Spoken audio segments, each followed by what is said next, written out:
अभी के दिनों में चिकित्सालय में बहुत से बच्चे और बुजुर्ग एक विशेष प्रकार के जो सिम्टम, जो कोरोना से मिलते सिम्टम है, सर्दी खांसी जुकाम और सांस लेने की बीमारी के, ऐसे मरीजों की संख्या बढ़ती जा रही है।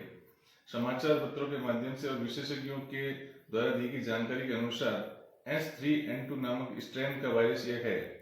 सभी ग्रामवासियों से निवेदन है कि आपको सर्दी खांसी जुकाम बुखार जो कोरोना जैसे सिम्टम थे, जिसे अभी हम सामान्य फ्लू कहते हैं, उसके तरह लक्षण यदि प्रतीत होते हैं तो आप इसको गंभीरता से लेवें और अपने नजदीकी चिकित्सालय में जाकर विशेषज्ञ चिकित्सक से उपचार लेवें। अन्यथा यह वायरस अपने फेफड़ों पर बहुत ही गंभीर प्रभाव प्रकट कर रहा है। साथ ही सभी ग्रामीणों से निवेदन है कि इस तरह के सिम्टम यदि आपको प्रतीत होते हैं तो आप अपने परिवार में आइसोलेट रहें और मास्क आदि का उपयोग करें, ताकि आपसे ये वायरस की अन्य व्यक्ति में न फैले। धन्यवाद। नमस्कार। ग्रामीण क्षेत्रों के अंतर्गत अभी सर्दी खांसी जुकाम के मरीजों की संख्या बढ़ती जा रही है। विशेषज्ञों के द्वारा प्राप्त जानकारी के अनुसार यह H3N2 स्ट्रेन बताया जा रहा है। इस तरह के वायरस इन्फेक्शन में ज्यादातर बच्चे भी बहुत ज्यादा प्रभावित हो रहे हैं और बुजुर्गों में, बड़े उम्र के व्यक्तियों में ये वायरस के लक्षण प्रतीत हो रहे हैं, जिसकी वजह से 10 से 15 दिन तक ये बुजुर्ग और बच्चे हैं तो ठीक नहीं हो रहे हैं। तो सभी ग्रामवासियों से निवेदन है, यदि आपको सर्दी खांसी जुकाम बुखार और सांस लेने की तकलीफ जो कोरोना तरह के सिम्टम प्रतीत हो रहे थे, ऐसे यदि सिम्टम आपको प्रतीत होते हैं तो आप इसका नियमित अच्छे से उपचार लें और अपने आसपास के चिकित्सालय में जाकर विशेषज्ञ से पूर्ण उपचार लें, अपनी काउंसलिंग करें। साथ ही यदि आपके लक्षण ऐसे प्रतीत हो रहे तो आप अपने घर में अपने साथी जो पारिवारिक सदस्य हैं उनसे भी आइसोलेट रहें, मास्क का उपयोग करें, ताकि यह वायरस आपसे किसी अन्य व्यक्ति में न फैले। अभी सर्दी खांसी बुखार जैसे लक्षण दिख रहे हैं, वो व्यक्ति नॉर्मल 10 दिन में भी तैयार नहीं हो रहा है, ये क्यों समस्या हो रही है? जबकि पहले 1-2 दिन में तैयार हो जाते थे। सर दर्द हो या बुखार हो तो बिना गोली के 3 दिन में कैसा भी व्यक्ति तैयार हो जाता, लेकिन अब सभी ट्रीटमेंट लेने के बाद भी 10-15 दिन बाद मुश्किल से तैयार हो रहे हैं। सभी वायरस जो होते हैं वो अलग अलग तरह के वायरस होते हैं और उनके अलग अलग स्ट्रेन होते हैं। जैसे कि अपन ने पहले कुछ दिन पहले समाचार पत्रों के माध्यम से आम जन तक जानकारी पहुंचाई कि अमेरिका के विशेषज्ञों ने बताया कि एक एडिनो वायरस है, वो भी आम जन के अंदर फैल रहा है, जिसके लक्षण होते हैं बहुत ही लंबे समय तक रहते हैं, 10 से 14 दिन तक रहते हैं। अभी H3N2 का भी बताया जा रहा है।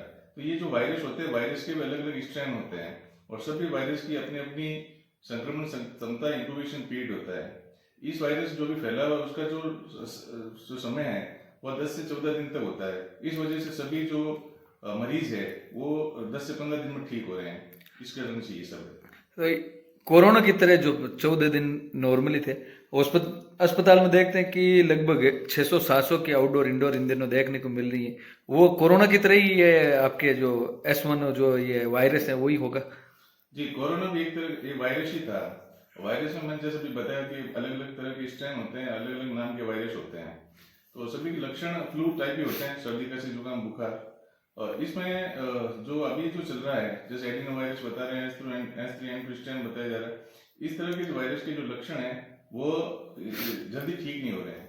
तो कोरोना जैसे लक्षण ही है, इसलिए मैं आपको भी बोला था कि आप अपने घर में आइसोलेट रहें, मास्क का उपयोग करें, ताकि आपसे ये वायरस दूसरे व्यक्ति में न फैले। काफी लोगों का वापस देखने को मिल रहा, बाजार में भी हर रोज देखते हैं लगभग 50-60 लोग नॉर्मली अब मास्क का प्रयोग करने लगे। ये मास्क इसके लिए जरूरी हो गया?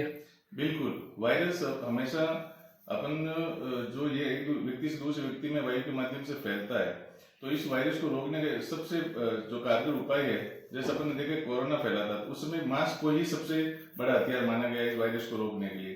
किसी तरह का वायरस एक व्यक्ति से दूसरे व्यक्ति रोकने के लिए मास्क बहुत जरूरी है। इसी वजह से आमजन से मैं निवेदन करता हूँ कि मास्क लगाएं और इस वायरस को एक दूसरे से फैलने से रोकें। अभी युवाओं की मौत ज्यादा होने लगी है। आज भी एक 20-25 वर्ष का युवा सोते सुबह उठने से पहले ही खत्म हो गया, और डॉक्टरों के भी काफी ऐसे मामले आ रहे कि जयपुर में भी लगातार जो युवा है 20-25 साल के वो खत्म हो रहे हैं। ज्यादातर लोग क्यों खत्म होने लगे हैं? अभी जिस तरह से आपने बताया कि बहुत से केसेस होता है कि जो यंग जनरेशन है, जो 20 से 40 वर्ष के व्यक्ति है, उनके मृत्यु के आंकड़े बढ़ रहे हैं और कारण बताया जा रहा है कि हार्ट अटैक हो गया।